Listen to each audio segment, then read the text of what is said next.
Yes, Tope Labi, God bless you. Oluwatobi Loba, Ọlọ́run alágbára ni. You see, the title of the message is Sotitobire wife. You know, she called me. Actually, she said to me that she doesn't know that I'm on the live chat, but I know she knows that I'm on the live chat. Somebody called her that I'm on the live chat now. She should come and tell me. She should call me at that moment and tell that the husband said, "No, see, need the òun fẹ́ kí Ọlọ́run jà." Ṣó ti yé? Ìtí mò ń sọ leléyìí. Ẹ gbọ́dọ̀ mi ò ní dákẹ́ o. Some people want me to shut up over it. I will not shut up. But mo lè má bèrè owó. Ṣó ti yé? Because they believe that maybe naturally nígbà tí àwọn èèyàn tó pè lánàá pé àwọn fẹ́ gbowó, àwọn fẹ́ help. Ṣó ti yé yín bẹ́yẹn? But àwọn èèyàn tó ń pè yẹn wọ́n ní ọkọ wọn kò tí get ready, ọkọ wọn sìn kò tí ṣe, ọkọ wọn sìn ó tiẹ̀ ń bínú pé òun fẹ́ k'Ọlọ́run jà. Ṣó ti yé yín bẹ́yẹn? Nobody have paid money to my account. Ó dẹ̀ sọ lẹ́ẹ̀kan pé wọ́n sọ pé mo ní mo fún lówó rí. Mi ò sọ pé mo mi ló fi ń jẹun bọ̀ mọ́ ní kó jọ kó send account number. Ó dẹ̀ máa pè mí, ó dẹ̀ máa ṣe thank you. Mi ò dẹ̀ sọ pé mo sọ̀rọ̀ owó yẹn pé torí ìyàgbà tí lọ́ọ̀yà yẹn sọ wípé èmi ń kọ́ torí owó lèmi ṣe fẹ́ ṣe. Mo lèmi fún lówó, owó tí mo dẹ̀ tún fẹ́ fún tí ìbá jẹ́ pé lọ́ọ̀yà tí bí yẹn gan-an tí mo ti rí pé wọ́n ti ṣe bákan bákan. Mo ti fẹ́ fún ó lóun fẹ́ gba 200,000 láti lọ gba owó yẹn, mo ti fẹ́ send ẹ̀ sí. Àbí kò ní dá fún 200,000.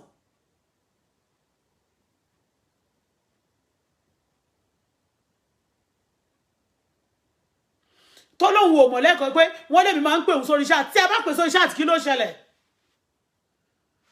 Ọ̀rọ̀ tí mo sọ nípa ọkọ ẹ̀ ṣé kìí ṣe ọkọ ẹ̀ ni mo fi help ni.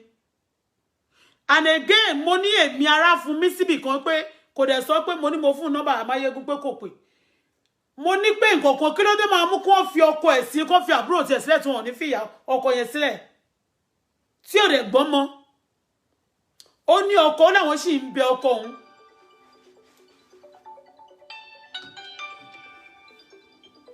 Hello? Mo wà lórí chat náà. Okay. Ṣé fẹ́ bá mi sọ̀rọ̀? Mo ń gbọ́.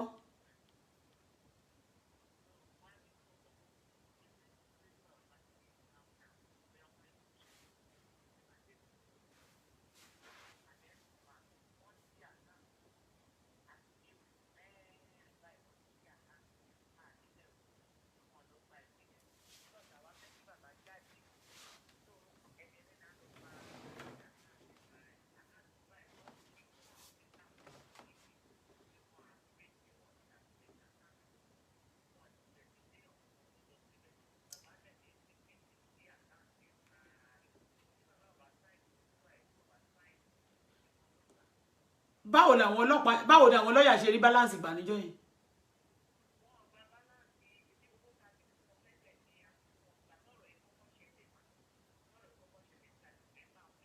Bẹ́ẹ̀ni. 50 million.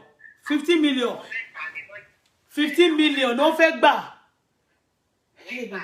Nígbà yẹn.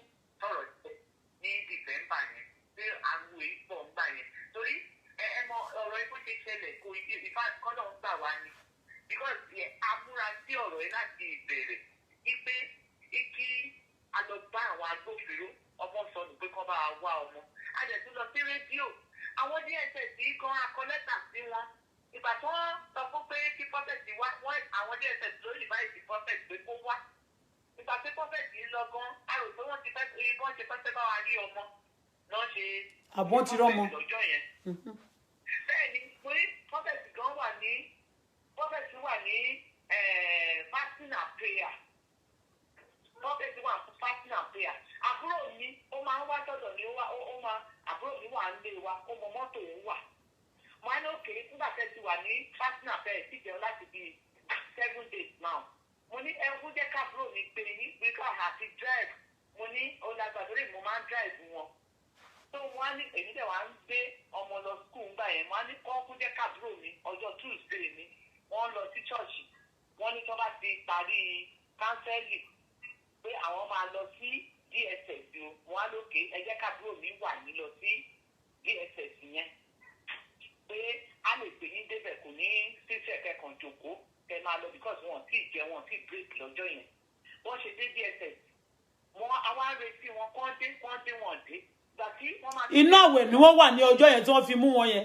bẹ́ẹ̀ ni àdúrà àwẹ̀ náà wà 7 days lájọ ń gbà ní ìní àti ẹ̀ lájọ ń gbà nígbà tá a ti lọ gbé ọ̀rọ̀ sí ọ̀dọ̀ àwọn ọlọ́pàá àwọn rédíò pé kí wọ́n bá wa wá ọmọ àwa wá fi àdúrà tí wàá sí lẹ́yìn kan táwa mọ̀ nìyẹn àwa fi ń sí lẹ́yìn kó pẹ́ lọ́ gbé wọn délé lọ́ wá sáàsì ilé wa wọ́n sáàsì gbogbo lé mo ní èmi fúnra mi mo pé ládà fún wọn tó fi gòkè pé kán lọ gòkè bóyá wọ́n á rí kankan bẹ̀ because ní any skeleton na cupboard ilé wa báyìí ó ṣí sílẹ̀ ní báyìí kò sí anybody tó bá fẹ́ wá bí màá sílẹ̀ fún wọn kán wá wálé wọ́n bẹ̀ tó ní anything mo ní mo sọ fún wọn mo ní mo bẹ̀rẹ̀ prophet jẹ́ ni tẹ́ bá wà láìgan ẹgbẹ́ títí kàkáyé máa gbọ́ mà. mo ń gbọ́ mo wà. mo bẹ̀rẹ̀ prophet jẹ́ ni pé kò ṣe prophet ò ní nǹkan dúdú rí mo sọ fún wọn mo ní prophet ò gbọ́ ọmọ kò sí nǹkan tó fẹ́ fọmọ ṣe mo ní tí prophet bá gbé ọmọ ṣé mo bí ọmọ tèmi kí má jèrè wọn tí prophet bá gbé ọmọ yẹn mo ní mo bẹ̀rẹ̀ rẹ̀ jẹ́ ni prophet ó ṣe wòlíì dúdú kò ṣe wòlíì ìkà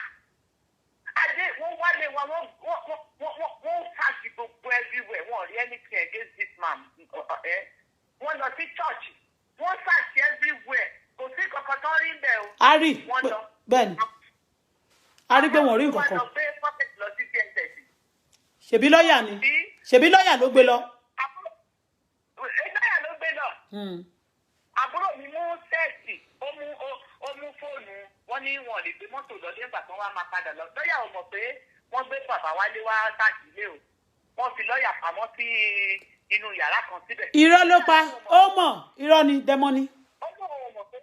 ní tó sọ fún yín nìyẹn kẹ́ má bàa fura sí kéèyàn kó lọ́mọ sọnù kó jẹ́ pé ó ti lóò máa gba 50 million láti ṣe kéèsì mo ń gbọ́ yín 15. àwọn mẹ́ta ni lọ́ọ̀yà yẹn ń gbà. kò ní dá fún wọn. àpíìlì àwọn méjì tí mo ti pè tọ́nà fẹ́ ṣàjùwà lówó 3 million ni wọ́n náà máa gbà fún àpíìl 3 million àpíìlì dẹ̀ lè jẹ ẹjẹ́ yẹn lọ kí wọ́n gba 50 million fún àwọn ló plan fún Sotitobire ni. ìkọ̀tọ́nà fẹ́ gbà nìyẹn. a lè san 5 million fún wọn gbà yẹn ní December ń gbà yẹn 5 million láti bàbá tó ló tán prophet bara ẹ̀ ló sáìnì lẹ́ẹ̀kínní yẹn ń gbà yẹn fẹ́ẹ̀kì yẹn gbà tó fún wọn kọ́ bá wọn fi bẹ̀rẹ̀ kéèsì yẹn ń gbà yẹn. tó ń gbà tọ́rọ̀ dẹ̀ ti wá tó ń wá wálé tó ń search everywhere mà wọ́n rí anything. wọ́n wá ní pé ìgbà tí wọ́n máa débẹ̀ wọ́n ní àwọn olóyà sọ pé wọ́n sọ pé kọ́ máa lọ lé pé prophet ò lè tẹ̀lé wọn.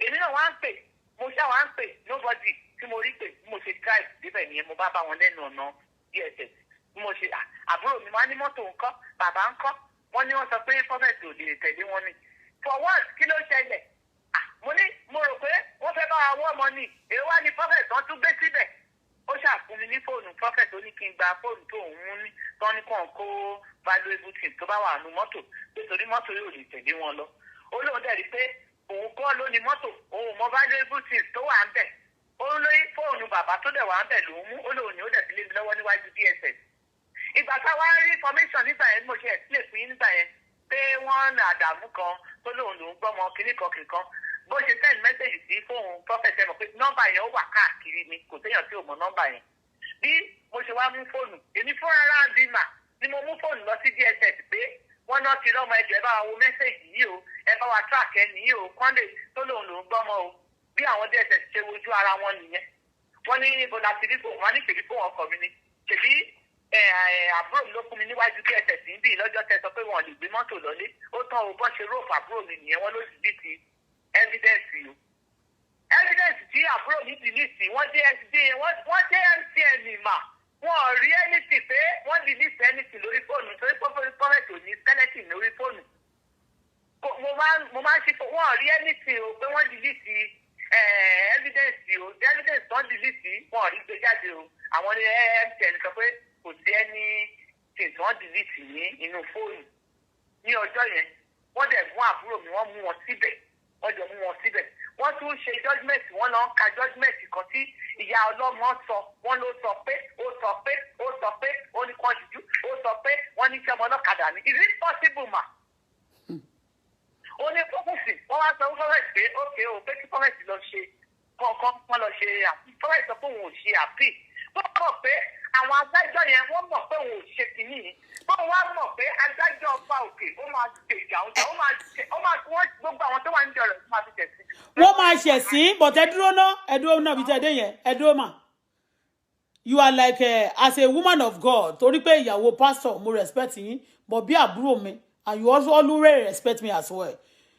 Ẹ má sọ pé tí Ọlọ́run bá ti fẹ́ jà fún ènìyàn àwọn èèyàn náà máa dìde àwọn èèyàn máa dìde àwọn èèyàn ti rí gbogbo nǹkan tó yẹ gbọ́ ná ẹ gbọ́ àwọn èèyàn ti rí ṣó ti yẹ yín wọ́n ní wọ́n rí ọmọ ní Àbújá lẹ́yìn ìgbà yẹn oríṣiríṣi evidence lọ́ọ̀yà yín ò gbé sílẹ̀ ẹ máa gbọ́ o ṣé mo gbé láti bìgínì èmi ti ń pariwo because in tí wọ́n ṣe fún èmi ní ayé mi Ọlọ́run kò jẹ́ kẹ́ ẹ mọ̀ mí ni pé ẹ̀yin ò mọ̀ mí ẹ mọ̀ mí náà ẹ mọ̀ mí tẹ́ bá rí mi ọ̀gbọ̀n tẹ́ bá rí mi lórí Facebook lẹ́sẹ̀ mọ̀ mí ẹ mọ̀ mí pé mo wá ṣọ́ọ̀ṣì yín rí lẹ ti rí mi ẹ mọ̀ mí but èmi rí yín rí lọ́jọ́ kan tí wọ́n invite mi wá sí ṣọ́ọ̀ṣì yín tí mo dẹ̀ rí pé mo dẹ̀ sọ́njọ́ àbúrò ẹ̀gbọ́n ìyàwó ọkọ yín ó fẹ́ ṣe ìyàwó aṣọ tí ẹ̀gbọ́n ìyàwó ọkọ yín fẹ́ fi ṣe ìyàwó yẹn gan ní kí n rà fóun níjọ́ yẹn mo rà mo dẹ̀ tún rà fún ìjì ló jẹ́ kí wá ṣọ́ọ̀ṣì yín ṣó ti yé yín bẹ́yẹn but Ọlọ́run ló dìídì jẹ́ kẹ́ ẹ mọ̀ mí ló jẹ́ kí n rí yín kí n wá ṣọ́ọ̀ṣì yín níjọ́ kan rí if not èyí tí ẹ̀rọ pé mi ò ṣe yìí wọ́n ṣe jù bẹ́ẹ̀ lọ wọ́n lè ní kó ẹ wo ọ̀rọ̀ tí mo ti sọ lórí Facebook yóò ní impact gan tẹ́yìn gan ò mọ̀ in tó fẹ́ ṣe fọ́kọ yín gan ni pé kí wọ́n sọ pé kí wọ́n dájọ́ ikú fún ṣó ti yé yín bẹ́yẹn ṣé ẹ rí ẹjẹ́ ń sọ kọ́kọ́ fún yín wọ́n fẹ́ pa ni ẹjẹ́ ń gbọ́ ẹ máa gbọ́ ó ní kankan ẹ máa gbọ́ ó ní ọmọ kan tó pè mí láti Àkúrẹ́ tó ní ṣọ́ọ̀ṣì yẹn àwọn máa da ìdọ̀tí sí ni ọmọ pásọ̀ lòun náà ẹ ń gbọ́ èyí bá jì ìyẹn nígbà yẹn tó ti pè mí mo ti ṣe mẹ́nìtì sí ẹ̀yìn tó máa pè mí but sì nígbà tí lọ́yà nígbà tí prophet bá ní àwọn ò ṣe mi ò lọ́yà yín nígbà tí mo pè ń jẹ́ iṣẹ́ mi pé mo gba permission lọ́wọ́ yín kó tó di pé mo pe lọ́yà yín mo ní pé ẹjọ́ o àwọn èèyàn ń pè mí wọ́n láwọn nídìí judgement yẹn o pé injustice ni àwọn lọ́yà gan sọ bẹ́ẹ̀ ọwọ́ náà fi kọ́ ẹ máa gbọ́ nígbà tí wọ́n fọwọ́ kọ́ tán wọ́n wá gbé ẹ máa gbọ́ kẹlẹ̀ mọ́ pé lọ́yà yín ló fẹ́ pa ọkọ yín ṣó ti yé yín òun ni ẹ ló gbà láti ilẹ̀ ìgbà tó wó sọnù kéèyàn sọ pé pàṣẹ bẹ́ẹ̀ bẹ́ẹ̀ kéèso máa gba 15 million lórí kíni àwọn lọ́yà kíní gan ò gba àwọn Gani Fáyẹ̀mí nígbà tó wà láyé kò gba 15 million kí lórúkọ Fani Káyọ̀dé àbí kí ló jẹ́ kò gba 15 million àwọn lọ́yà tó ti pè mí àwọn èèyàn gidi kì í ṣe lọ́yà arúgbẹ̀rúgbẹ̀ yín yẹn o kì í ṣe àwọn lọ́yà oko yẹn o wọ́n ti pè mí wọn máa bèrè 3 million wọ́n ní owó tá a máa gbà ká lọ máa wá 3 million tó máa fi ṣàpíl mo ní 3 ìyẹn mo tún pẹ̀lú mi mo lérò ní tiyín ẹnìkan ní 2.3 ẹnìkan ní 3 million ẹnìkan ní 3.2 lọ́yà tó wá ṣe léyìí wá bèrè 15 million tó hàn tí yóò gbọ́ mọ́ òun dẹ̀ ló kọ lẹ́tà sí DSS òun ló ṣe kíni òun ló sọ wípé kí lorúkọ ẹ̀ ń kọ́ o lè lọ́yà wọ́n fẹ́ rí ọkọ yín ní station ó débẹ̀ ó ní kọ́ lọ lé wọ́n wá ṣe tán wọ́n ní wọ́n release ẹ̀ fóun the lawyer that took your husband to the place should be able to take him out ó ní bẹ́ẹ̀lì wọn ò fún owó wọn ò fi sílẹ̀ látijọ́ yẹn wọ́n tún ṣe sẹ́ńtẹ̀ gbogbo evidence kòkó dání kòkó sílẹ̀ ọjọ́ tí ó wá di wọ́n máa ṣe wọ́n wá pè pé wọ́n máa ṣe kinní lọ́la ṣé àmọ́ pé gbàtẹ́ ìbámu sọ mọ́ ẹlòmíì àwọn ẹlòmíì kan tí wọ́n ń ṣe detective undernet tó jẹ́ pé wọ́n ń wá wọn káàkiri journalist wọ́n ń ṣe tí wọ́n sọ fún mi mo mọ̀ pé wọ́n tẹ́sí yẹn ni yẹn gan pa fóònù ẹ̀ tó yẹ pé ó máa lọ fi fóònù ẹlòmíì pè mí ni everybody kó ọmọ wọn kúrò ní gbogbo àgbègbè Ondo state ní Àkúrẹ́ nítorí pé wọ́n fẹ́ bá yẹ ẹnìkan jẹ́ lọ́yà yẹn wá sọ pé ó wá pè níjọ́ yẹn pé torí owó lèmi ṣe mo bèrè owó lọ́wọ́ yín rísì tí mo fi dárúkọ pé mo fún yín lọ́wọ́ ni pé mo ní ẹ má bínú pé owó náà pọ̀ lọ́wọ́ mi o wọ́n dì pẹ̀lú mi wọ́n lé mi náà wá bí ni o wọ́n gba gbogbo mi wọ́n gba gbogbo nǹkan mi jẹ́ mi o pé mọ́tò tó ilé tó sì kù lọ́wọ́ mi kí wọ́n fẹ́ gbà á mo sọ fún yín náà mo ní bọ̀tẹ́ ẹ má kan tàn bá yín wá díẹ̀ díẹ̀ tí n bá ní bí mo ṣe ṣe nìyẹn àwọn tí mo dẹ̀ máa ń fún lówó dẹ̀ pọ̀ kì í ṣe pé mo dédé sọ̀rọ̀ yín síta pé mo ní mo fún yín lówó bìkọ́ mo mọ̀ pé ìkà ni wọ́n fẹ́ ṣe fún yín ìkà ni mo mọ̀ mo dẹ̀ mọ̀ pé àwọn ará ilé yín mọ̀ ń pa ẹ̀ ará ilé yín àwọn àbúrò ọkọ yín mọ̀ ń pa ẹ̀ ẹbí ọkọ yín mọ̀ ń pa ẹ̀ àwọn tó ṣòdì òkè mọ̀ ń pa ẹ̀ gbogbo wọn pátá ló mọ̀ ń pa ẹ̀ owó 50 million kan tó lóun fẹ́ gbà àwọn jọ pin ni àwọn ní tíátà gbogbo wọn tó wà nínú church yìí owó tó lóun gbà bẹ́ẹ̀ báwo ni wọ́n ṣe máa lọ́mọ sọnù tó máa ti bèrè 50 million 60 million kan náà dẹ̀ tún wọlé ìyẹn mi pé bàbá ọlọ́mọ gan tí wọ́n lò àwọn kan san 50 million fún 50 million náà ni wọ́n san sí àkáǹtì bàbá ọlọ́mọ òun náà bèrè 50 million.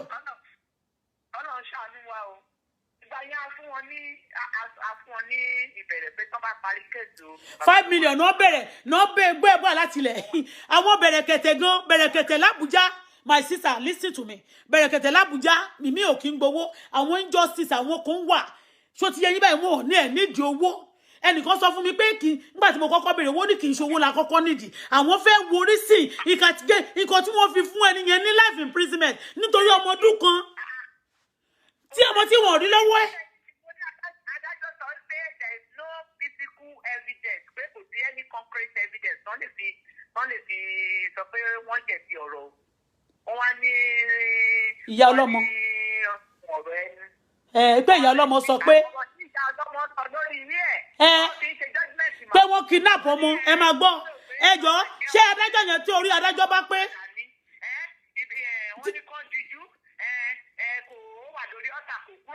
ẹ dúró wọ́n ní wọ́n for kidnapping ẹ máa gbọ́ madam Bisola ẹ dúró ẹ gbọ́ ṣé tó yẹ adájọ́ bá pé tádájọ́ ò bá síwí tí ò wọ wèrè. Ṣé owó ni ìyá góòlù ìyá pàǹdà tó pè rẹ̀ ní ìyá góòlù àti bàbá góòlù ṣówó ni wọ́n ní tí wọ́n fẹ́ fi kidnap ọmọ wọn ṣe bá wọn tó ń kidnap Nàìjíríà ṣe bó owó ni wọ́n ní àwọn ìyá olówó àti ọmọ olówó ni wọ́n máa ń kidnap. Wọ́n ní adájọ́ wá dá wọn lẹ́jọ́ pé kidnapping adájọ́ tó máa ṣẹ̀wọ̀n adájọ́ yẹn máa ṣẹ̀wọ̀n adájọ́ máa ṣẹ̀wọ̀n lọ́yà máa ṣẹ̀wọ̀n adájọ́ máa ṣẹ̀wọ̀n lọ́yà máa ṣẹ̀wọ̀n gbogbo wọn ni lọ́yà yín àti gbogbo ọmọ ìjọ yín ni wọ́n san owó fún àwọn politician ló ṣe iṣẹ́ ni wọ́n ṣe iṣẹ́ yẹn ti ọkọ yín wọ́n dẹ̀ lọ bẹ̀rẹ̀ wọ́n mú gbogbo àwọn tó súnmọ́ ṣótiyé láti lè jẹ́ pé kò ní sẹ́nibọ̀ tó máa lè stand fún kò ṣe fraud number 1 wọ́n ti àkáǹtì ẹ̀ kò sí nǹkan tó máa ní kó ti àkáǹtì ẹ̀ pa nígbà tó ti lè rí kó ba lè má rówó ṣe kéèsì wọ́n ti àkáǹtì pa ẹ jọ nísìnyí nǹkan tí Sotitobire bá sọ ẹ gbọ́ Sotitobire mi morúkọ ọmọ yín náà mi ò kò dẹ̀ nídìí madam Bisola Sotitobire ẹ má gbọ́ bínú ẹ jọ ọkọ yín lè sọ pé òun ò fẹ́ kọ̀kọ́ kó ti bínú sọ́lọ́run lọ́rùn àwọn tó dẹ̀ bínú sọ́lọ́run lọ́rùn Ọlọ́run dẹ̀ touch àwọn kan àwọn èèyàn Ọlọ́run bínú èmi gan mọ̀ pé Ọlọ́run bínú èmi gan mọ̀ the way I feel in my body because I've been crying since that day ọ̀run bínú wọn ní stop lórí ẹ̀ I cannot stop Sotitobire ẹ bá ń tó ń ṣe yẹn kò di stop movement tiwa justice for Sotitobire kò ṣe torí owó adájọ́ fún ara rẹ̀ mọ̀ tóun ò ṣe kínní tó mọ̀ fún ara rẹ̀ tó mọ̀ ọmọ ìdájọ́ ìkà ni pé òun wá fẹ́kọ́ náà ń ṣe ìdájọ́ yẹn fún ara rẹ̀ tóun dẹ̀ mọ̀ bọ́lá máa ṣe ìdájọ́ yẹn ó dẹ̀ àdàbí tó bá yẹ kó mọ̀ sí mo dẹ̀ mọ̀ pé kò mọ̀ sí mo sá kó síbi tí mi sì lè pariwo rẹ̀ wọ́n á tún dé ògbọ́n mọ́ kí ló fẹ́ kọ́ mọ́ ṣe ìgbà tí ò ní kankan gan tó jẹ́ pé ṣọ́ọ̀ṣì náà lọ wọ́n kò ṣe irú kan bẹ́ẹ̀ yẹn àwọn èèyàn wọn kọ̀ bẹ̀rẹ̀ sí sọ̀tọ̀kùsọ̀ ọlọ́mà gbogbo wọn kọ̀ bẹ̀rẹ̀ sí ní tẹnu ba wòlíì jẹ́ wọ́n ní eléyìí àìmọye. ẹ dúró Sister Bisola madam Sotitobire ẹ gbọ́ ná ṣé eré mi tí mo dúró living experience lèmi èmi mò ń ṣe dáadáa fún gbogbo èèyàn ni wọ́n bà orúkọ mi jẹ́ wọn kò sí àwọn náà ìgbà tí mò ń sọ̀rọ̀ tí mò ń fi ọ̀rọ̀ tèmi ẹ̀rọ bóyá ṣe ni mo kò déédéé ń dá sọ̀rọ̀ yẹn àbí mo fẹ́ máa gbá kílíṣì mo mọ̀ nǹkan tí mò ń sọ wọ́n náwó mú àwọn ọmọ Ọlọ́run ní Nàìjíríà Sotitobire kó máa gbàdúrà kó takú bí mo ṣe ní kó ṣe níjọ́ tó yẹ kó ti ṣe láti bẹ̀rẹ̀ kó ti máa rẹ́ẹ̀lì ègún sórí wọn gidi kóòsì tó lágbára bẹ́ẹ̀ni kó dẹ̀ máa bẹ́ẹ̀ni Ọlọ́run dá ègún torí àwọn ìkànnì ṣó ti yé yín in tó ń bínú yẹn ó dá bọ́n ṣe ń bínú pé àwọn ò fẹ́ judgment but àwa fẹ́ injustice àwa fẹ́ ìkà ògúdọ̀ torí ẹni tó ṣe léyìí ó máa tún ṣe fún ọmọ Ọlọ́run mìíràn.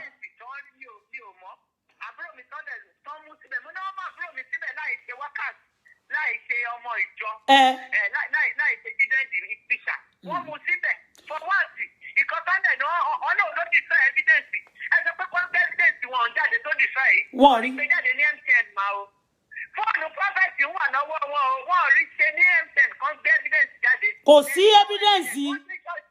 ó ní ọ̀tá àwọn wà á bẹ̀ ó ìwà á bẹ̀ bọ́n ṣe bàjẹ́ náà wọ́n lọ bẹ̀ ibi tó ń ti òkú ọmọ síbi tó ti rọ́mọ lọ́wọ́ wọn wọ́n rọ́mọ lọ́wọ́ prophet wọ́n náà dá ẹjọ́ tí òun ṣe ti prophet ìyẹn òun ṣe ti wọn mo mọ̀ pọ́n náà máa jà. Ọlọ́run máa jà. Ọlọ́run wà nípa ó máa jà because prophet kò fẹ́ rí anybody ó lóun fẹ́ ó ti takú ti dé ó ti sọ pé Ọlọ́run máa jà. pé àdàbí tó bá jẹ́ pé òun rí ọmọ yẹn rí àdàbí tó bá jẹ́ pé òun mọ kọ́lọ̀ ọmọ òun gan àdàbí tó bá jẹ́ pé òun tiẹ̀ mọ̀ pé òun dájọ́ yìí. Ìkọ́ tó ṣẹlẹ̀ nìyẹn máa o. Ẹ má worry but àwọn tí wọ́n ẹ kọ́ má rí anybody.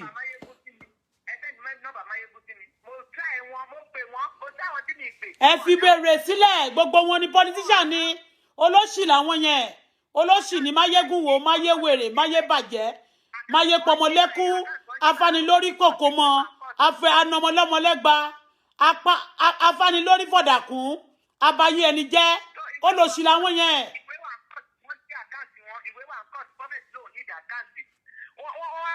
Wọ́n ní pọ́fẹ́tì gbé 70 million fún yàn, ó gbé 50 million fún yàn, ó gbé 200 million. Bí ebo lówó òun wà, àti bákàtì tó ń ṣì ó wà ní ọ̀dọ̀ wọn ní kóòtù ńbẹ̀. Àti lọ gbàwé òun. Àti lọ wọ́n ti pè fáwọn báńkì kan àti bẹ́ẹ̀sì àkáǹtì. Ibo la wá ti rí owó tá à ń kó fún yàn. Ibo la ti rí 10 million, ibo la ti rí 300 million. Ẹ dúró. Ṣé bọ́ọ̀ ni mo ṣe sọ ẹ má bínú. Sísá Bísọ́lá ẹ má bínú fún eléyìí kò ṣe disgrace o. Ṣé ń jọ sí ngbà tí mo máa pè yín máa ní ẹjọ́ send account number ẹ má lò kéré máa send token síbi àbí. Ẹni pé kí send account number ṣàkán 20,000 gbà yẹn ìní ó dà pé 34 something ló jẹ́ ìgbẹ́. Bàyẹ̀ ẹlẹ́ẹ̀fẹ́ fún àwọn èèyàn lówó pé kí n send account number. Mo ní kẹ́nìkan náà bá mi fún yín lówó ẹ pè mí padà 50,000 níjọ́ kan.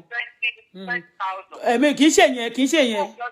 No, but eléyìí tá à ń sọ yìí kò ṣe pé ṣé tẹ bá ní 200 million ṣá máa fún yín ní 20, 30, 40 ni ṣá máa fún yín. So àwa sọ náà for people to know evidence that pé irọ́ ni wọ́n ń pa just to hook just to make people to hate you káwọn èèyàn má come to your rescue that's what they are doing. Ó ní mo ṣe sọ pé kẹ́ má dákẹ́ ẹ má jẹ́ kí wọ́n sọ̀rọ̀ kankan fún yín. Ẹ má jẹ́ kí anybody advice yín pé ẹ má jẹ́ kí wọ́n gbé sórí social media ẹ má jẹ́ kí wọ́n sọ̀rọ̀ sí irọ́ ni wọ́n pa o kán ba lè hùkù yín kó ba lè gbàgbé kó ba lè tie down. Ṣé eré mi gan bí mo ṣe wà yìí tí mo ń sọ yìí wọ́n ti sà oríṣiríṣi iṣẹ́ ni wọ́n ti ṣe kò sí nǹkan tí wọ́n ti ṣe fún mi o so ti yé but mi ò mind nǹkan tó bá wù kó ṣe Ọlọ́run ní fẹ́ mímí lé wọn lọ́wọ́ Ọlọ́run dẹ̀ ló mọ̀ pé ó máa borí torí pé orí òtítọ́ la dúró sí so ti yé yín bẹ́yẹn mo kàn sọ owó yẹn mo kàn sọ ṣé ẹni tó lówó yẹn la máa fún ní owó tó ń gbé tó wọ́n kàn sọ gbogbo yẹn ń kọ́ láti fi bà yín kí àwọn eléyìí lè máa sá fún yín so ti yẹ káwọn anybody má come to your rescue ní tí wọ́n ń ṣe nìyẹn àwa náà ta dẹ̀ sọ láti sọ fún wọn pé ṣéyàn lówó ló mà bí ó ṣe bá ṣe ti understand but ẹ wo ẹjọ́ ṣẹ̀ṣẹ̀ bẹ̀rẹ̀ ńgbà yẹn adájọ́ ti bẹ̀rẹ̀ 15 million ẹ rí pápáyàn lẹ adájọ́ yẹn ni ó lè ní adájọ́ wà nínú aláṣìírí gbogbo wọn máa tú adájọ́ wà nínú wọn adájọ́ àtàwọn politician ńgbà tó bá ti fẹ́ táwọn politician bá fẹ́ ṣe gbogbo àwọn tó bá súnmọ́ yín náà máa lọ bá pátápátá àwọn family yín wà ńbẹ̀ for your to your surprise if you don't be surprised your family is part of it your husband family yẹn ó wà ńbẹ̀ Ronke Oshodi wà nú wọn ìjì ayé ọ̀la wà nú wọn ọmọ onítàtà tó lọ chọ́ọ̀chì nú yín òun ó wà nú wọn ṣé mọ̀ pé mo ti ń bá gbogbo ọmọ chọ́ọ̀chì yín sọ̀rọ̀ kó tó di pé ẹnìkan nínú wọn wá sẹ́ndì nọ́mbà yín sí mi ṣé mọ̀ pé mo ti ń bá wọn sọ̀rọ̀ tó ti ń pè mí pé nǹkan báyìí náà fẹ́ kí n máa sọ wọ́n ti wá rò pé kọ́kọ́ rò pé káàkiri máa sọ kọ́ máa kàn dẹ̀ pé àsọ wọn ò mọ̀ pé máa yí wọ́n mọ́ wọn lọ́wọ́ wọ́n rò bóyá èmi máa ń tìkà lẹ́yìn ni by the time bóyá tó bá yá wọn máa wọ́n plan fún ọkọ yín ni ọmọ wọn ò sọnù Ọlọ́run máa gbà wọ́n so Ọlọ́run máa gbà wọ́n adẹ̀gbúdọ̀ máa gbé sáyé báyìí kí gbogbo ayé rí kí gbogbo àgbáyé rí kọ́ mọ injustice for Sotitobire ṣe nígbà tẹ́mi náà dẹ̀ sọ pé ṣe rí èmi má jẹ ǹtàn yín ní tí mo ṣe pé mo máa kí fún yín máa blog yín tọkọ yín yóò bá jáde pé tẹ́ bá lọ bá mi sọ bákan pé mo because tí yín ni mo ṣe náà àtọ́tọ́ Ọlọ́run nígbà tí mo bá ń sọ̀rọ̀ ǹjẹ́ ẹlẹ́ẹ̀sẹ̀ ẹlẹ́ẹ̀ráyé èèyàn mi pé ẹ̀ tí mọ̀ọ́kan tó ń ṣe yín mo ní ẹ má bá gbogbo tí bá ti bèrè ẹ jọ̀ọ́ ẹ bá wa ṣe àwọn èèyàn fẹ́ dá sí ní justice ni ẹ má bo ẹnu yín mọ́ ẹ má jẹ́ kí anybody intimidate yín gbogbo tó bá ti sọ ipe ẹnìkan bá halẹ̀ mọ́ yín tí strange call bá wọ ní fóònù yín ẹ sọ fún wa ẹ gbé sórí Facebook gbogbo àwọn èèyàn ń wò gbogbo àgbáyé ló ń wò ó gbogbo church àwọn pastor gbogbo wọn la máa blog àtàwọn tó sọ pé kó má fọkàn yín lẹ̀ gbogbo wọn pátá la máa gbé síbí ẹ má bẹ̀rù so ẹ má bẹ̀rù ẹ má jẹ́ kó intimidate yín mọ́ wọ́n ti ṣe nǹkan tó fẹ́ ṣe.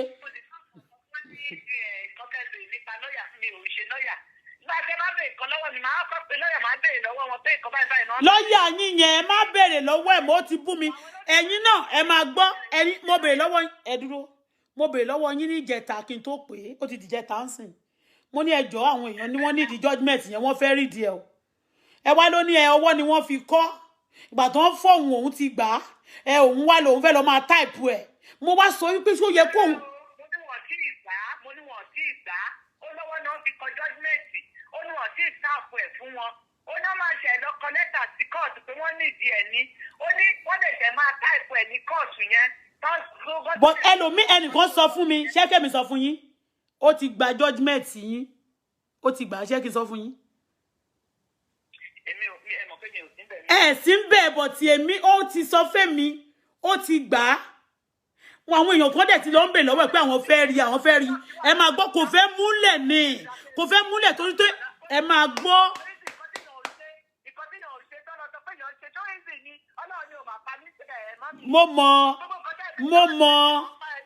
mo mọ̀ ìjà tí mo ń bá yín jà náà ìjà ìfẹ́ ni bẹ́ẹ̀ ni because for your things to be good ṣó ti yé yín ẹ mọ̀ kan tí mo sọ fún yín ni pé ṣé rí lọ́ọ̀yà yín ètò òlòwò tí ìgbà pọ́n ṣẹ̀ máa lọ type ó ti gbà á wọ́n dẹ̀ ló lọ ń type ó lòun máa lọ type ó wá lọ type mo wá ń béèrè lọ́wọ́ àwọn èèyàn mo connect mọ́ àwọn journalist mo ní pé àwọn èèyàn gbà tó ti gbà yẹn wọ́n ti gbà many people ti gbà ṣó ti yé so ó wá ní ọwọ́ ni wọ́n fi kọ́ ó wá fẹ́ lọ type ẹ̀ fúnra rẹ̀ báwo mo ní bó ṣe wà yẹn gangan tó ṣe fọwọ́ kọ́ yẹn ló ṣe yẹ kó gbé fún wa tó ṣe gbà tó fọwọ́ kọ́ yẹn fọwọ́ kọ́ judgement la fẹ́ gbà lọ́ọ̀yà wá fẹ́ lọ type ẹ̀ ha nǹkan ń bẹ sẹ́ẹ̀ something is fishy bó ṣe fọwọ́ kọ́ yẹn gangan ẹ gbọ́ bó ṣe ọwọ́ ni wọ́n fi kọ́ judgement yẹn a fẹ́ kó type ẹ̀ mọ́ ìgbà tí wọ́n ti lè type ẹ̀.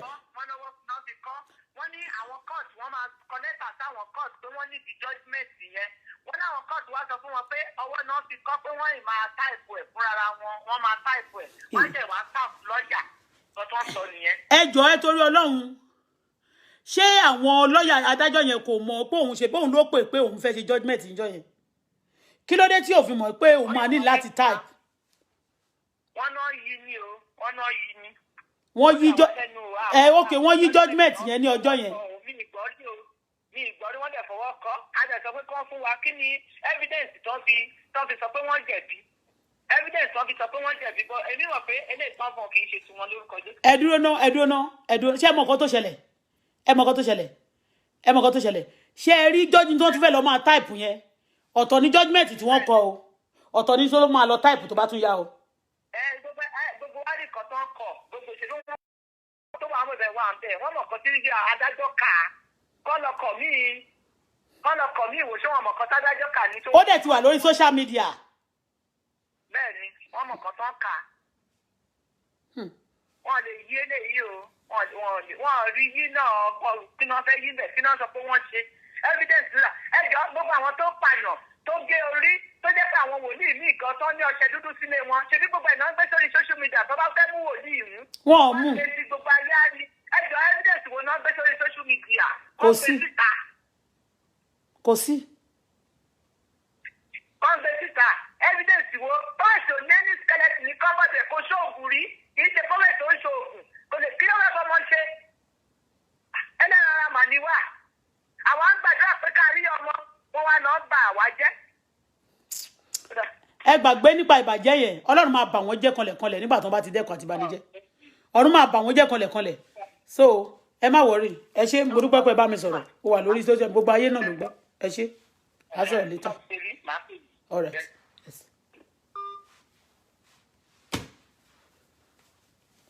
òun lẹ gbọ́ yẹn.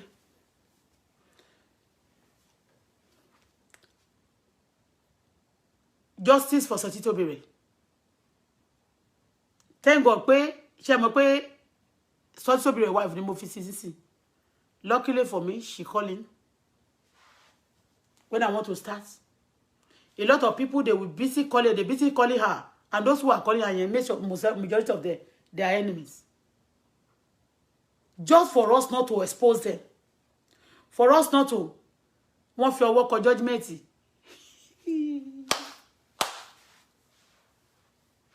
ọwọ́ ni wọ́n fi kọ judgment ìgbà tó ń béèrè fún judgment wọ́n ní wọ́n ṣe máa lọ ṣe ní next week àmì wọ́n ṣe máa lọ type ẹ̀.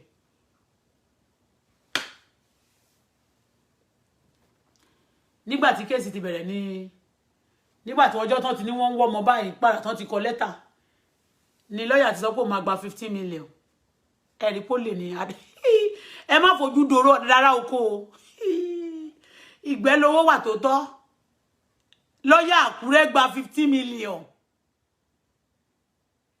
ṣé mọ̀ pé tó bá ní kó ṣe àpíìlì báyìí ṣé mọ̀ pé ó ti gba 15 million ó ti dùn mọ́ a sọ pé òun fẹ́ gba 40 àbí kó ti lọ wà káàntì wọn iye tó bá wà ń bẹ iye tó máa lóun fẹ́ gbà nìyẹn ìyá ní kàn kó fún kó ṣá lè bọ́ta 15.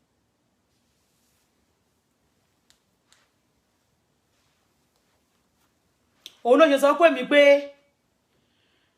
o lè mi àmì owó lè mi torí owó lè mi ṣe bẹ́ẹ̀ o àní tẹ́lẹ̀ wọn àti ìyàwó ẹ̀ ló gbé sórí bẹ́ẹ̀ Facebook tó rẹ́rìn wọ́n ti mọ̀ lọ́ọ̀yà wàá ṣẹ̀wọ̀n ìyá tó bí ẹ náà máa sunkún lórí ẹ̀ tó bá wà láyé bó ṣe pa ìyá tó sọ sí rẹ̀ ló lẹ́kún tó pa ọmọ ẹ̀ lẹ́kún tó pa ìyàwó ẹ̀ lẹ́kún ìyàwó ẹ̀ náà máa sunkún ó máa ṣọ̀fọ̀ ọ̀fọ̀ ó máa ṣe gbogbo yín tẹ́ lọ́wọ́ mẹ́ iṣẹ́ Ọlọ́run mà náà ní Nàìjíríà àwọn lọ́ọ̀yà yẹn á máa blog ẹ lẹ́ni máa fi picture ẹ síbẹ̀ yẹn àtẹ terrorist ni ẹ ẹni bá súnmọ́ ẹ ti súnmọ́ ràn mo ní picture ìwọ yẹn ìwọ lórí wọn wọ́n ló gbé lọ sí police station ìwọ ni wọ́n ní kó kọ lẹ́tà lọ Àbújá pé àwọn ọmọ kan bá yín wọ́ mọ́ o ní church kan ọmọ sọnù rí dìmọ̀ ọmọ sọnù ní gbogbo church káàkiri kò sí lórí pulpit kò ṣe nǹkan kan wọ́n kàn fẹ́ mọ̀mọ́ gbé síbẹ̀ kó ba lè rún live kí wọ́n fẹ́ fi make owó ní tó jẹ́ ó máa pọ̀ lọ́ọ̀yà ibi tó gbọ́mọ sí ìwọ àtàwọn politicians gbogbo àyín tẹ́jọjọ́ dípọ̀ àtàwọn ọmọ ní tíátà aláwọn ọmọ ní tíátà yẹn sọ fún mi ó ní pàdíhùn ni lọ́ọ̀yà yẹn sẹ́ẹ̀ jẹ́ ń gbé fòsì bọ̀bọ̀ elédì yẹn jáde ó ní pàdíhùn ni sẹ́ẹ̀ mo ní pàdí ẹ̀ ó ní gbogbo nǹkan tí bá ti fẹ́ ó máa fún mi ìgbà tí mo sọ yẹn ó lóun máa ó ní kí n má wọrí ó lóun ní àwọn nǹkan tó ní lọ́wọ́ tó ti gbà dání wọ́n ń kó gbogbo kọ́pì bọ̀bọ̀ yẹn ti Sotitobire àwọn ti ṣọ́ọ̀ṣì tí ò súnmọ́ wọn kó dání ìyàwó ẹ̀ wọn ò fún ní kọ́pì kankan o kọ́pì gbogbo ẹjọ́ àti gbogbo nǹkan tó wà yẹn lọ́ọ̀yà ló gbogbo ẹ̀ dání kò release anything and àwọn èèyàn ń sọ fún wa tó mọ Ọlọ́run wọn ní pé tó bá ṣe kó nǹkan tó báyìí wọ́n máa fún bọ̀bọ̀ gbogbo nǹkan tó bá rò lójoojúmọ́ ó yẹ kó máa fún kọ́pì so that they won't change ẹ̀ so that the guy will be having copy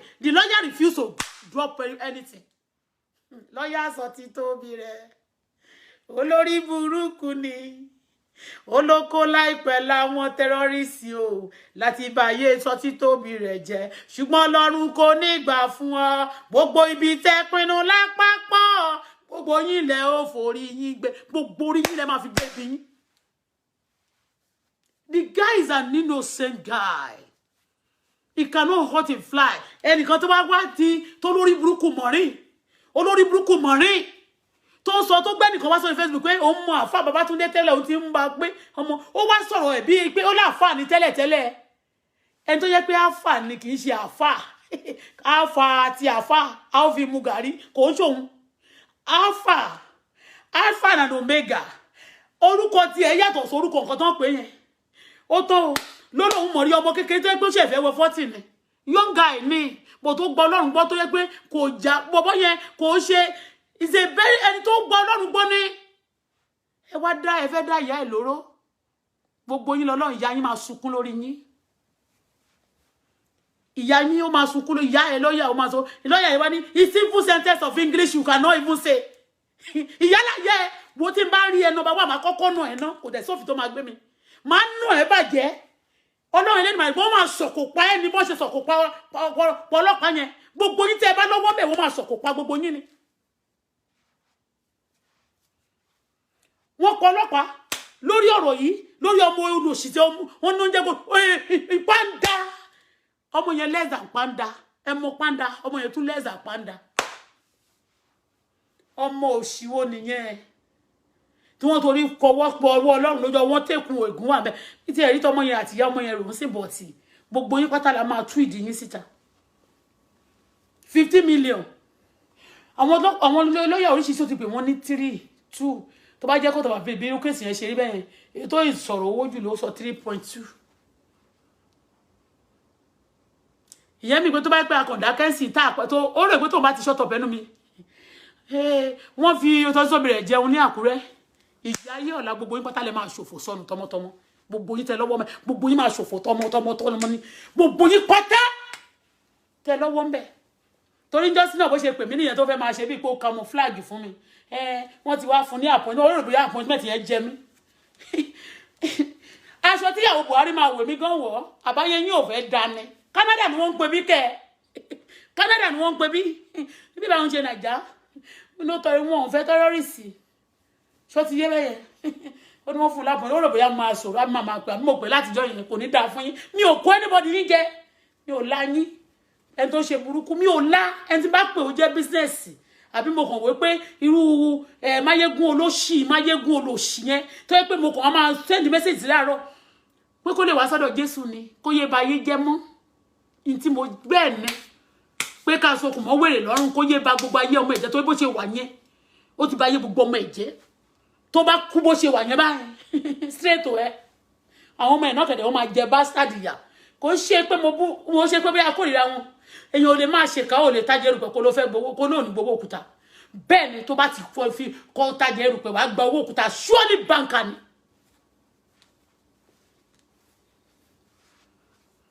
àníyàn ẹ má bu òkè Òṣòdì Òkè I'm allergic to mo sọ̀rọ̀ òkè Òṣòdì Òkè mi ò mọ̀ wọ́n rí wọ́n máa kọ lẹ́tà sí ẹni àwọn jìgan bí ẹrù wèrè mi ò mọ̀ òkè Òṣòdì ta òun kéré kí ló kàn mí ò gbogbo àwọn yẹn kò ṣe nǹkan kan fẹ́ mi ò láwọn sẹ́ mi lá àwọn tó jùlọ wọn àwọn bàbá ẹ̀ gan àwọn pop sí wọn mi ò láwọn mi ò jẹ wọn mi ò kó wọn jẹ. Anybody that is doing evil to people, I'm allergic to all of you. Mi ò fẹ́ mọ̀ bẹ́ẹ̀ ṣe jẹ́ sí mi o. Mi ò fẹ́ mọ̀ bẹ́ẹ̀ ṣe jẹ́ sí mi o. I don't want to know. I don't want to know. Ọ̀rọ̀ lẹ́gbọ́n yẹn. We need justice. We need justice for Sotitobire. Ọwọ́. Lọ́yà yóò fẹ́ kó lẹ̀ o, ẹ tún gbà wá o. Lọ́yà tó bá wà lábẹ́ omi ẹ gbà wá o. Kò fẹ́ mú judgment yẹn, kò fẹ́ judgment yẹn jáde o.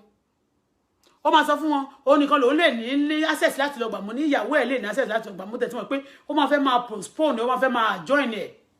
Mo ń gbọ́ tí Kérédolú náà sọ lánàá pé in tó ṣẹlẹ̀ ní wípé táwọn bá ti win lùsì ó sì ní 5 months tó máa fi lọ ìyẹn mi pé òun á balẹ̀ jẹ́ kó n tó lọ ní 5 months yẹn 5 months yẹn ni wọ́n láwọn tèkó ń gbà yẹn nígbà tó ti ní wọn lọ mọ́ ni wọ́n fi kó gbowó tán wọ́n lòdù mọ́tò ẹnu ọwọ́ mú ìránṣẹ́ Ọlọ́run ẹni ṣerú ẹ̀ lánàá kò ní ṣe ó ní ṣerú ẹ̀ mọ́ politician tó ṣe ọkọ̀ ayé ò lọ wájú mọ́ ìwọ tó dá sí ó progress mọ́ sẹ́ nínú politics ẹ̀yìn ní ọmọ ẹ̀dìyẹ máa ń tọ̀ yẹ ẹ̀yìn ló máa wà báyìí ni ọ̀run máa tì ẹ́ mọ́lé ọ̀run máa sọjọ́ ikú rẹ̀ di kíákíá kó dẹ̀ tó kú á fi ojú ẹ̀ ráre á fi ẹ́ ṣe ẹ̀sìn number 1 wàá gba first grade wàá gba hẹ́hẹ́ ni nínú ẹ̀sìn aṣọ ẹ̀sìn tó bá nípọn jù aṣọ ẹ̀sìn tó lágbára jù aṣọ ẹ̀sìn tó burú jù Ọlọ́run máa fi wọ̀ ẹ́ kó tó kó láyé ìwọ gbogbo ní tẹ plan burúkú yẹn fún kò gbọ́mọ̀ wọ́n wá jọ pé wọ́n kidnap owó wo lọmọ olórí burúkú yẹn ìyá góòlù ní tó fẹ́ kidnap ọmọ ẹ̀ owó ló ní kò lówó ṣé ẹni tó ń dá 50 million fún tí ó jẹ́ pé ó sọ ṣọ́ọ̀ṣì ẹni tó ní more than ó ní èrò crowd máa ń bo ṣọ́ọ̀ṣì ẹ̀mí ní Àkúrẹ́ mi ò rí ṣọ́ọ̀ṣì tó tún kú tó tiẹ̀ wọ́n ní kábíyèsí ọ̀nìrìṣà náà tún jowú fún olórí Naomi mi ò mọ tí Naomi ń preach tó máa lọ sáàrin èrò ló lọ sí ṣọ́ọ̀ṣì ṣe mú ó lọ sí ṣọ́ọ̀ṣì má jẹ́ ń dárúkọ wọn ná kò tí ì débẹ̀ wọ́n máa pè wọ́n kò tí ì kàn wọ́n a máa ṣọwọ́ báyìí àwọn kan máa ṣe bí ẹni ṣubú a máa ṣọwọ́ báyìí ànẹ́tì olówà lórí ẹ̀ kí ló ń preach olórí Naomi wọn lórí bóyá lẹ mọ̀ ẹ fọmọ lọmọ síbi àtẹwọ́ sọ́jú ìbọ̀wọ̀ yín àtẹwọ́ bọ̀ yín àṣírí máa tú pátápátá àwọn lórí burúkú. Justice for Sotitobire. Justice. Ikú tó bá kojú gbà èèyàn, ó pòwe fún yàn ni. Dr. Olukoya. Ikú tó kojú gbà èèyàn, ó pòwe fún yàn ni. Ajayi, bẹ́ẹ̀ ni prophetess Ajayi. Mi ò rí yín fí o. Ikú tó bá kojú gbà èèyàn, ó pòwe fún yàn ni. Bẹ́ẹ̀ ni Bishop Oyedepo, ikú tó kojú gbà èèyàn, ó pòwe fún yàn ni. They be doing all this. Èmi wọ́n gbé iṣẹ́ Oyedepo wá fún mi. God forbid. Ton ti ń bà wọ́n jẹ́. Ó ní ọjọ́ ton ti ń wẹ̀ against Christendom in Nigeria. That's why they don't even want Christianity to be in power. Any state gan tí Christian bá ti ń ṣe, tó bá ti jẹ́ governor, wọ́n máa attack ibẹ̀ ni. Àwọn terrorists ni. They pay them from one country that they are terrorist country. They sponsor war against Nigeria. And others mọ̀ pé wọ́n ti capture àwọn Christian. Tó bá ti pa gbogbo ìjọ jẹ́, ayé gbogbo ìjọ Nigeria gbogbo bẹ́ẹ̀ máa wà capture again. This is what they are doing. Àwọn ti Christ. And then àwọn ọmọ Ọlọ́run ń gbódòkó wọn wò. Wọ́n mú èèyàn wọn parọ́ mọ́. Wọ́n ṣe oríṣiríṣi yàmọ̀ yàmọ̀ fáwọn èèyàn. Ẹ̀yin ọmọ Ọlọ́run ẹ dúró. Gbogbo ṣọ́ọ̀ṣì yẹn, gbogbo ṣọ́ọ̀ṣì tí onírìṣà bá ti wọ̀. Tó bá tún dúró ṣọ́ọ̀ṣì onírìṣà, wọn ò ní kọ́ onírìṣà tó bá fẹ́ sí òòṣà kó sí òòṣà ẹ̀. Bẹ́ẹ̀ni ní orí social media yìí, you cannot ìjà Ọlọ́run ni, ṣùgbọ́n we have to talk. Yes, terrorists not allowed anywhere in the world. But that's why they practice terrorism. We expose them. We expose them. You are destroying people's life. Enough is enough. Enough is enough of evil. Yes. Enough is enough. Onisha, wọ́n lọ sọ pé wọ́n gbọ́dọ̀ release ẹ. What gave you audacity, by the way? Ọjọ́ tó náà ṣẹ̀ṣẹ̀ tí bàbá yẹn ó lọ sí Abuja ó lọ ṣe conference. Tí wọ́n bá yọ ti po Odùduwà kó nínú tó bá yọ kó nínú yín ta lẹ́yìn. Tó bá gbadé orí yín tó gba gbogbo aṣọ ara yín. Tó gba ọ̀pọ̀ náà lọ́wọ́ yín ta ni yín. Tẹ́ bá máa fi ipò yín tẹ́ máa fi da ọmọ láàmú mo ṣe bí yín náà bọ́ ọmọ ẹlòmíràn. Tó bá gba ipò lọ́wọ́ yín kí lẹ máa jẹ́. Tẹ́ máa ní kọ́ máa bá yá ọmọ lọ́mọ jẹ́. Ẹ̀yàn máa lọ sẹ́mínà káàkiri. Kò jọ. They cannot do that to your wife. Kí ni Naomi wọ́n sọ pé wọ́n ní ilẹ̀ kan náà gbogbo wọn wá ka ẹ̀sùn sí lẹ́sẹ̀ wọ́n ní ilẹ̀ kan tí Naomi fẹ́ rà ń gbà yẹn Sotitobire rà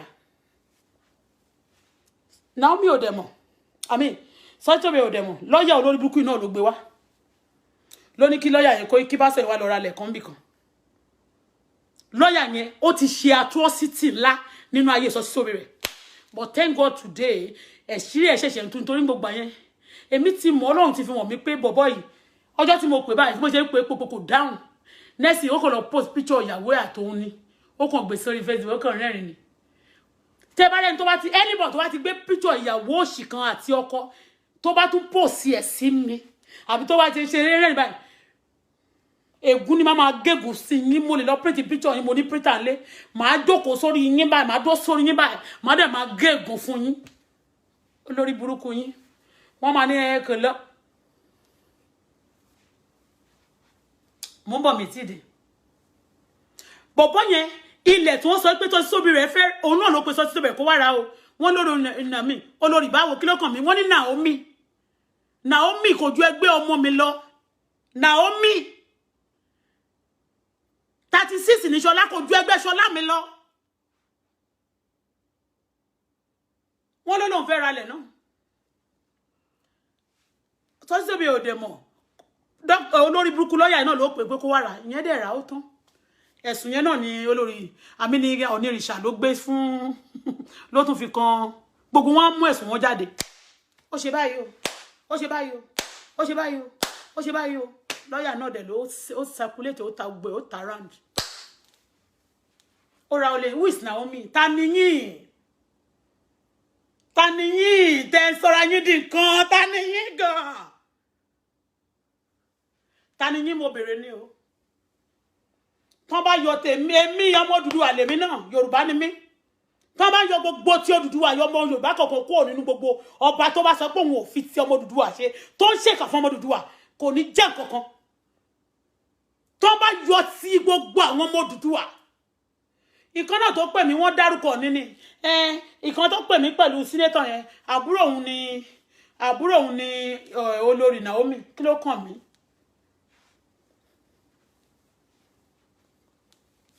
kàn fi olórí Naomi sílẹ̀ kò ń ṣe àbúrò mi àwọn àbúrò àbí ẹ̀gbọ́n kábíyèsí àwọn ọ̀rẹ́ wọn bí ọmọ ni wọ́n jẹ́ sí mi I don't want to mention bí ọmọ inú mi báyìí no jẹ́ sí mi bí 2 years mi gba 2 years lọ́wọ́ Ṣọlá so what are you telling me lẹ máa rán ẹmọ kan ọmọ lọ́mọ tí ò ṣe kankan á tọwọ́ bọ̀ yín lójú á tú àṣìyín ló jẹ́ bẹ́ẹ̀ á máa tú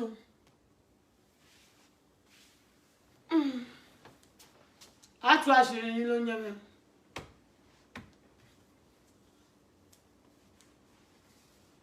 We blog everybody that is bloggable. Bẹ́ẹ̀ni ẹ wá connect lórí ẹ wá sí ọ̀run ọjọ́ tí wọ́n sọ pé wọ́n sẹ́tẹ̀sẹ̀ ẹ̀yìn Àbújá ní kábíyèsí wa yín kẹ́ máa fly kiri wọ́n lè ta dodo Odùduwà ẹ̀ẹ́dẹ̀ tí ẹ̀ta lówó tó da gan ẹ̀ẹ́ta Odùduwà lówó tó da ẹ̀ẹ́ta ẹ̀wọ̀n tí ẹ̀ sanwó fún yín ọ̀fẹ́ lẹ fi tọrẹ.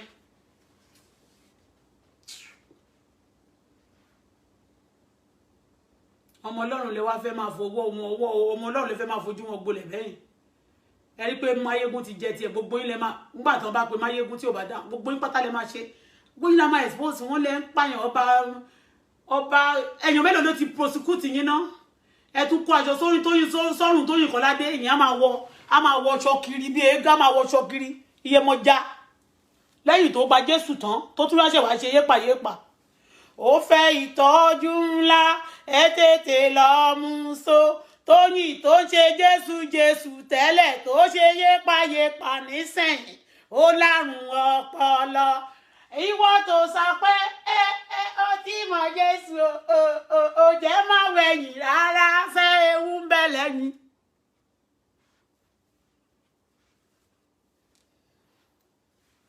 wọ́n máa fi yẹn ṣe gàràjẹ́ fún ọkọ̀ balẹ̀ gbogbo èèyàn àtọmọdé àti yálàyà ọkọ̀ balẹ̀ máa kúlẹ̀ fún wọn wọ́n wá pín gbogbo owó Nàìjíríà tán. Terrorists nìyí it's not allowed anywhere in the world. mi ò tí ì rí ó ṣe ìyé mi ni wọ́n máa ní kábíyèsí á máa rìn kiri àmọ́rísì tó fi rìn kiri àwọn ọmọ bọ́ìsì tó ń ṣe yahoo inú pálásì wọn lẹ máa ti bá. wọ́n ní olórí Naomi lóyún kò lè gbélé kí lágbára wo ló wà láàfin kò ságbára kankan ńbẹ agbára ńbẹ ni wọ́n nílé yín lanu ẹ sábọ̀dù lòun sọ náà sílé Odùduwà ń jọ sí bóyá lẹ mọ̀ kórí yín ti dàrú ẹ̀yin gbogbo ìkà yìí ẹ ti yí lórí ẹ ti sínwín dànù abẹ́fẹ́ sùn mí ní Canada ẹ wá sùn mí o ẹ lè sùn mí bọ́lẹ̀ ẹ̀yin kẹ̀ wọ́n bí yín nà mọ́ra yín ẹ lè mí ò ń ṣe sẹ́mi tí ẹ ń ṣàwọn yẹn náà because àwa máa sọ̀rọ̀ with evidence nítorí nǹkan tẹ́ ẹ ṣe ni tẹ́ ẹ kọ́ sínú pépà tẹ́ ẹ pe àwọn Aláròyé simply because ẹ ti jọba simply because wọ́n sọ pé máa ń gbalẹ̀ àwọn èèyàn káàkiri máa ń gbà àwọn èèyàn lójú ṣeré gúrùpù yín náà kẹ̀dẹ̀ á rí Wàsíù Àyìndé gbalẹ̀ mi evidence ni kò ń ṣe pé wọ́n sọ pé fún mi evidence ni wọ́n ń gbalẹ̀ kiri ní. ẹ tún wá gba torí ilẹ̀ yẹn nísìnyí gbogbo nǹkan ẹ̀ ní majority nǹkan ẹ̀ ní ibi tó ní ṣọ́ọ̀ṣì sí ẹ̀yẹ lómi máa ti wò pé àwọn ẹ̀ máa kọ́lé síbẹ̀ ṣó ti yé yín gbogbo ọ̀nà ti máa ní dream lórí nǹkan oníkan wọ́n máa ní jọ́sẹ̀ ẹ say what you said the other day níjọ́ ẹ̀ tí wọ́n ti wọ́n sọ ti Akíolú and say what you said the other day tí bá sọ nǹkan kí ló fẹ́ ṣẹlẹ̀ bóyá ilẹ̀ mọ̀ pé nísìnyí tó bá yìyà wọ́n máa fi òkúta fún àwọn ọba lórí ó ìrìn àwọn ọmọ wọ̀nyẹn ni àwọn èèyàn ní tó bá ti já wọn kò máa mọ ní gbogbo òkúta ṣé ògàdá ọ̀ràn yín òkúta wọ́n máa sọ mọ́ yín lórí báyìí bí ọlẹ́mọ̀ṣọ́ bí ìbọn yóò bá ní òkúta yìí yóò lè fọ orí rẹ̀ wọ́n bá ṣe pọ́lọ́pàá yìí náà ṣe máa pa gbòyìn tẹ̀ lọ́wọ́ mbẹ̀ àwọn olórí burúkú wọ́n ní come to Nigeria and so what tẹ́mi bá ń bọ̀ Nàìjíríà ṣe máa pè yín pé mo ń bọ̀ ni ẹni bá dẹ̀ ti ní kí n má dé mi ò ní dé bá are you getting what I'm saying ẹni bá ní kémi Bọ́lá Fọláṣadé má dé mi ò ní dé bá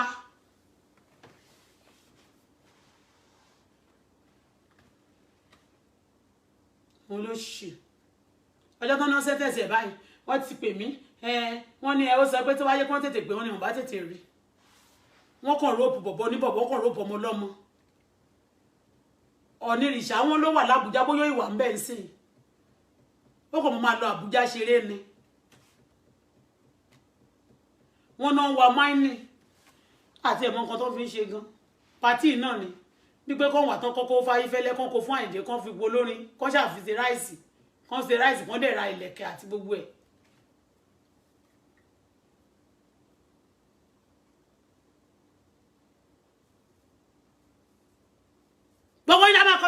sí ẹ̀yin tí ọmọ kan lọ ẹlẹ́nìkan pé tí ò ṣe kẹ́ máa lọ sọ pé ẹ̀rọ lọ sẹ́wọ̀n kẹ́ ìwà sọ pé fẹ́ sùn ẹni tó bá ti rẹ́ni wọ́n lẹ́ni tó bá rányàn lẹ́wọ̀n kò kì í sùn àsùnpara ó ṣe ẹ̀yẹ mi òwe yẹn ni ẹni tó bá ti rúnyàn ní ẹ̀wọ̀n kò gbúdọ̀ sùn àsùnpara ìyẹn mi gbé ogun ọ̀run àwọn ogun ọ̀run ń bínú wọn ń kọlẹ̀kùn lẹ́yìn ìbínú ọlọ́run ń kọlẹ̀kùn lẹ́yìn gbàgbàgbàgbàgbàgbà ìbínú ọlọ́run ń kọlẹ̀kùn lẹ́yìn gbàgbàgbàgbàgbàgbà ojú ìbànújẹ́ ojú ẹkún ojú ìbínú ọlọ́run ń rọ̀ sórí lẹ́yìn gbàgbàgbàgbàgbà ẹ̀ẹ́dẹ̀ ní ẹ̀ ní choice than to open ìbànújẹ́ ọlọ́run ń kọlẹ̀kùn lẹ́yìn.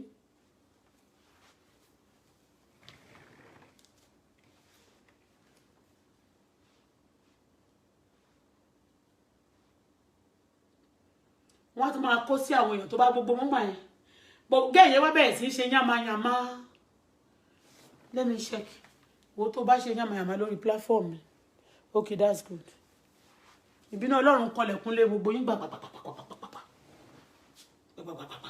apàyàn àwọn ọba apàyàn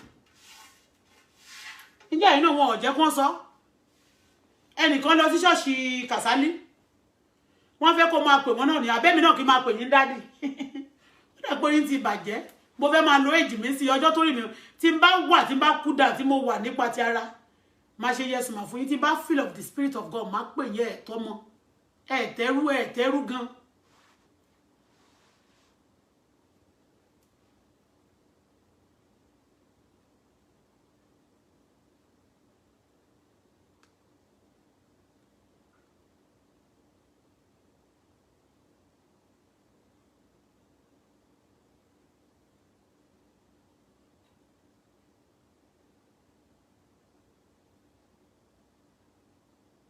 ẹ̀tẹ́rú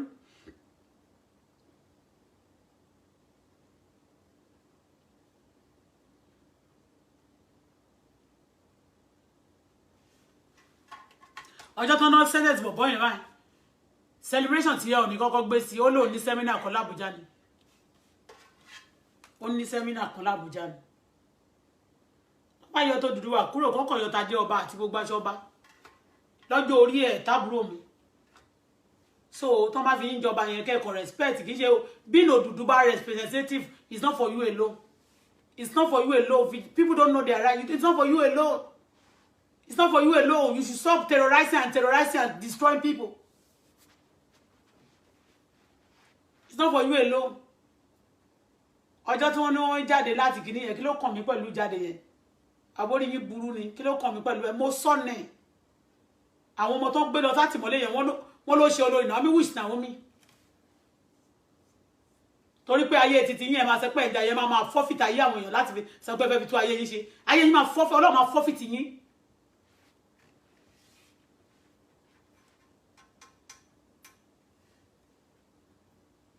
àwọn ọba kan wà tó yẹ pé wọ́n ayé ìsìn wọn náà ti gbé gospel ti wà ìrere Jésù wà àsí nínú ojú dúdú mọ́ bẹ́ẹ̀ ni ó ti àtijọ́ àti kúrò nínú ìgbèkùn ó ti àtijọ́ ti kọjá lọ ó ní kéèsì ó ti di tuntun ẹnìkan máa lo gàràjé fáwọn èèyàn kọ́kọ́ máa kó wọn èèyàn lẹ́rú kọ́kọ́ máa terrorize fún wọn lò yẹn mọ́ ayé ekini lélẹ́yìí kò sí yẹn mọ́ ayé fàmílétè tutọ́ wo nìyẹn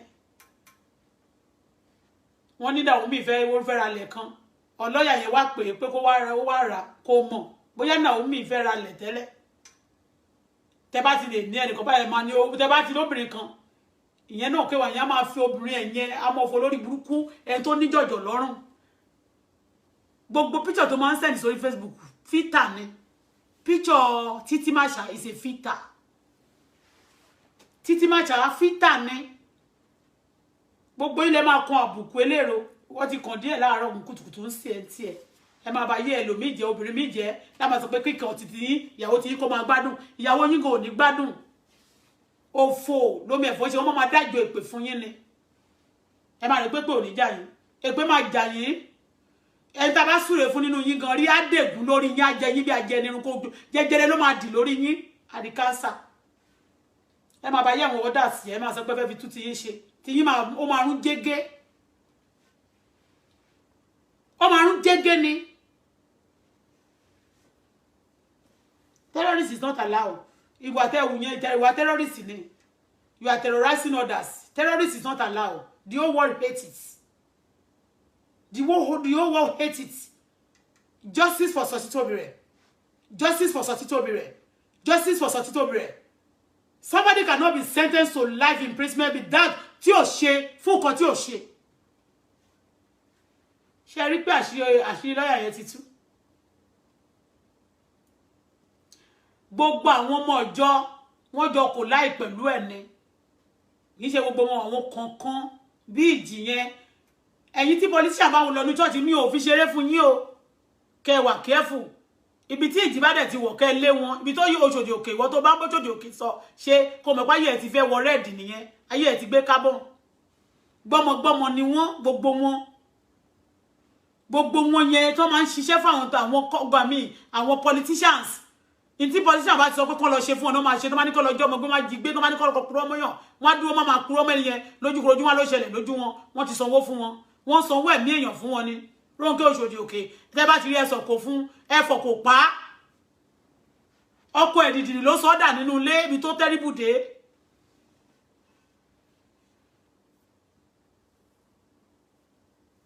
Gbogbo wọn ló lọ́wọ́ ń bẹ̀.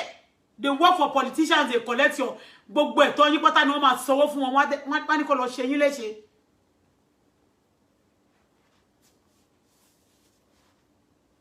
Kí ni mo ṣe fún Wàsíù Àyìndé tó fi yọ mí lẹ́nu? Kí ni mo ṣe fún tó fi gbógun tì mí? Mi ò ṣe nǹkan kan fún un. Torí pé ó dé èèyàn kan náà. Every evil tí wọ́n ṣe ló wà everywhere. The evil that they are doing to people is everywhere, it's not hidden. And why can somebody be doing that evil and then you still be posting, you still be doing that? Nobody can do anything to you. Àwọn tí wọ́n bá ṣe fún wọn lè máa sọ̀rọ̀ but èmi wọ́n ti ṣe fẹ́ mi, òun fúnra rẹ̀ ló ó ṣe fún mi. You cannot tell me not to talk. Ìyìn tó dẹ̀ ṣẹlẹ̀ sí wọn yìí kí Máyégún jáde kó búra tí ò bá mọ̀ nípa ọmọ tán gbé nílùú Àkúrẹ́. Gbogbo wọn yẹn click kan ní gbogbo wọn.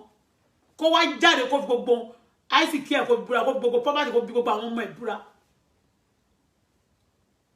Kí ò bá mọ̀ kankan nípa ọmọ tán gbé Àkúrẹ́. Ọmọ yẹn ò sọnù. Only they want to disturb the guy, they just want to put him. You know, after some time, he will lose the crowd and people will hate him because if don't share any pay, they will start to talk bad about you. And they was you. Ó dẹ̀ ń fẹnu bà mí jẹ́ kiri. Ó dẹ̀ ń fẹnu bà mí jẹ́. Àwọn èèyàn máa rẹ̀ pé bí àmì ò rí bí mo ṣe máa pọ́nlé máa tún gbé picture ẹ̀ sí. Akọ̀ máa pọ̀ ọjọ́ kan you have a limit. Ọjọ́ kan mo kàn máa wò pé Ọlọ́run kì í ṣe mi o. Tèmi bá ṣe bẹ́ẹ̀ bọ̀. Tóyàn bá ń ṣe dáadáa fún ẹ tó wá ń ṣe burúkú fún limit ó wà lọ́dọ̀ Ọlọ́run náà.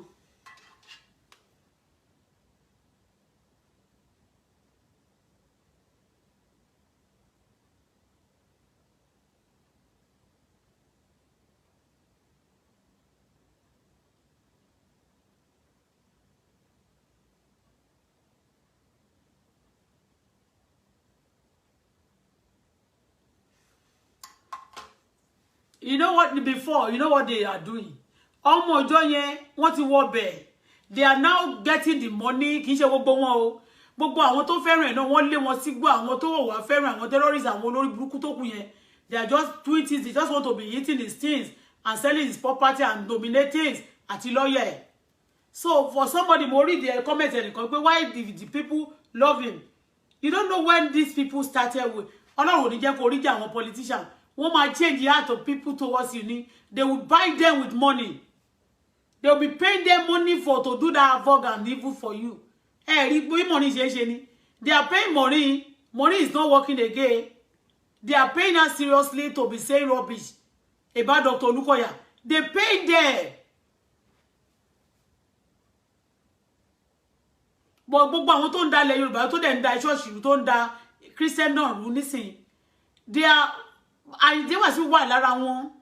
Àwọn Muslim, àwọn terrorists ni má tẹ̀jà pọ̀ wọ́n Muslim. They are terrorists and they are being paid to destroy and to destroy Christianity. Wọ́n náà fẹ́ káwọn èèyàn máa ṣoògùn, kán máa fẹ̀jẹ̀wẹ̀, kán máa pààyàn.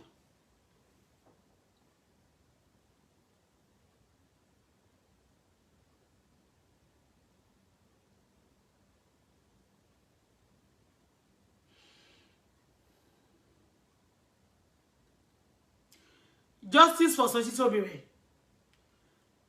we are going to tag the account number for Sotitobire. The man, they said ìyàwó àìsí sọ̀rọ̀ ń sìn pé òun fẹ́ k'Ọlọ́run judge pé òun ò fẹ́, but irọ́ ni. Ṣó ti yé? Justice for Sotitobire.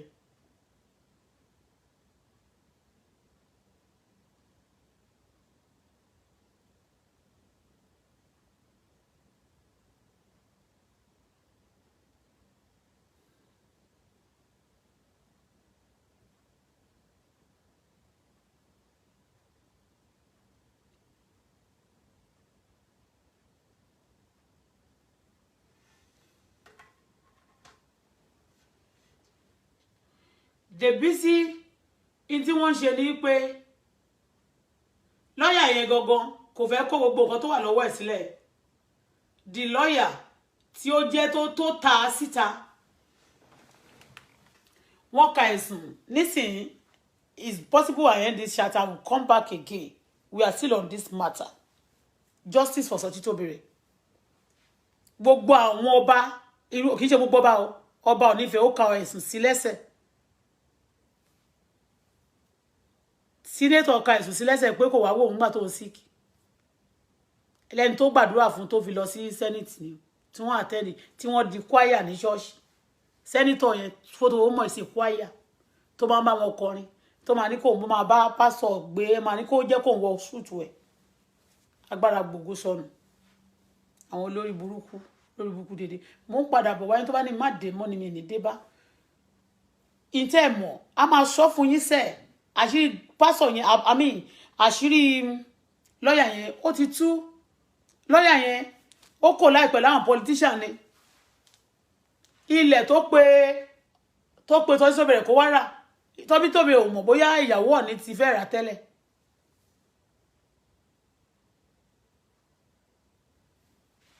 Gbogbo mo ti sọ pé anybody that need to be blocked will be blocked. They be blocked gbogbo wọn. If àwọn pastor tó rí tí ò dá sí tí wọ́n rí pé wọ́n pojú gbà wọ́n ṣèkà fún ọmọ ọlọ́mọ bẹ́ẹ̀ wọ́n ò dá sí. Wọ́n la máa blog dànù. Thank you very much. Gbogbo wọn nobody bẹ́ẹ̀ ni kí ló máa ṣe fún Máyégún náà ni. Bẹ́ẹ̀ ni kí Máyégún jáde kó sọ pé òun ò mọ̀ ń pa ọmọ tó ń gbé ní church Sotitobire. Ní gbogbo àyẹ̀ tí mo kọ́kọ́ bẹ̀rẹ̀ báyìí mo share nǹkan kan lórí Facebook sí page mi ń sìn. Àwọn ọmọ kan pè mí ní àwọn voice pọ̀ ń bí báyìí tó ń pè mí pé àwọn fẹ́ máa dalẹ̀ síbẹ̀ yẹn ni láwọn pastor church bẹ̀yẹn náà. Mi ò sọ pé church Àkúrẹ́ ò mọ̀ pa ẹ̀ but ọmọ náà ni wọ́n wá fi ṣe náà rán sí náà wọ́n wá gbé gẹ̀yẹ kúrò ní MFM ló lọ tẹ́lẹ̀ tó lóun lọ l'Ákúrẹ́ bí ò mọ̀ how true it is. Nọ́mbà ọmọ yẹn wà bí tó ní ìyá ọlọ́mọ yẹn tí mo pè ní ẹ̀ tí Mọ̀rí ni kó má dáhùn. Nǹkan tó kọ́kọ́ ṣe ni pé Mọ̀rí kọ́kọ́ gbé account number sórí ibẹ̀ yẹn pé kó máa dáwó sí. Àwọn tẹ́lẹ̀ sí dẹ̀ máa dáwó sí pé wọ́n rán wọn níṣẹ́ ni. Wọ́n ní tó bá ti gbówó sí a máa gbówó tó bá ti gbá kan ti jáde a máa gbówó sí. Tó gbé wọ́n rán wọn níṣẹ́ ni. Má máa bá yéèyàn jẹ́. We know ọmọ tó ní ìyá òun ò ní sùn. Ṣé mi ló pè lọ́dẹ̀? You talking to me? Mo fẹ́ block ẹ̀ ń sìn so that wo ò ní padà wá.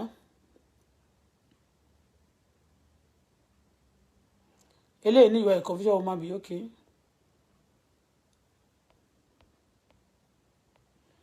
Because your head is not correct. Because mo dárúkọ Máyégún yẹn náà ṣe pé gbogbo wọn link together ni you a fool. Maybe you don't know that politician tí PDP kan tó máa sọ fún ẹ pé wọ́n jọ ń jà pẹ̀lú APC irọ́ ni. They are one. They always connect on people's kìíní báyìí àtàwọn ọba wọn. Ọba Ọọ̀ni of Ifẹ̀ yẹn ló ti ẹ̀dùn méjì fún wọn. Very wicked man.